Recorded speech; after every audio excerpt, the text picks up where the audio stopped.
来继续来到南投的水利国小，响应每年4月份的世界地球日，有这个企业来赞助种树啊减碳的活动，全校的师生做伙来种下着充满希望的树栽。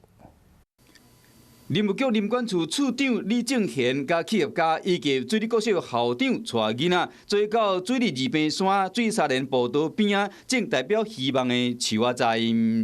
种树可以保护环境，就是要爱惜，然后就不要用那么多卫生纸，然后不要乱丢垃圾。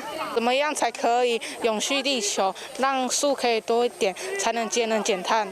南投林管处今年拍什么任用13.7公顷来造林，一个手任用水利、中寮、德山、信义，总共超过9公顷的面积。南投林管处希望讲用这个活动来招更较侪民众甲企业做伙来种树啊，保护台湾这块美好的土地。嗨，我是庄宇杰。想要看到更多的新闻内容吗？赶快订阅华视新闻的 YouTube 频道，并且开启小铃铛，跟着宇杰一起看新闻吧。